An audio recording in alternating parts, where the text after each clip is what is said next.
Hey guys, welcome to another ServerMiner plugin tutorial. I'm your host LGJim007 and today we look at the AxVaults plugin. So this is a really awesome plugin which allows your players to store their items in virtual vaults. There is basically an unlimited amount. You can customize them and have as many as you want. It prevents duping and other things like that, and you can also blacklist items.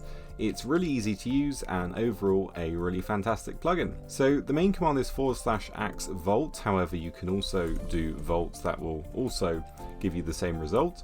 So if I were to do that as a player, it's going to show all of my vaults. As you can see, I have basically an unlimited number. I'm on 673 here. And if we go all the way back, you can see I've only used 2 of them, and what it's going to show you is how many slots in each vault you have used so far, and you can go ahead and pop in items like so. That's going to fill up vault 3, and then if you were to shift and left click, you can choose the item that is going to be the icon for this vault, and that can help you keep track of everything. So click whichever item you want. So let's go ahead and just hit gold ingot, hit back, and that will make it really easy to know where I want to find things.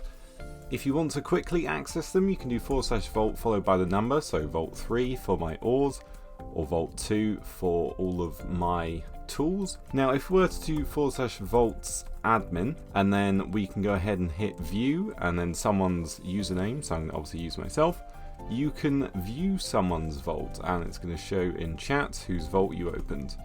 Now if you don't want to only view it, but you want to open it and potentially take items out, you can do the force open command, and then this way you don't have to specify a particular vault. You can hit enter and you can see that individual's vault and see if they've been maybe up to no good and duplicating items using another method and storing them all in there. And then obviously you can do the vaults admin and then reload if you've changed anything in the config file. So that is the long and short of how it works in game. As you can see, it's super simple and straightforward, but it works really well.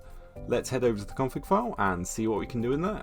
So here we are in the SMPinit control panel. You can see there's a couple folders and a couple YML files. If we quickly go into the messages, there's only a few things in here. We have what the GUI looks like and all the information there. And then down at the bottom we have everything that will appear in chat. I think this looks nice, so I wouldn't worry about editing it.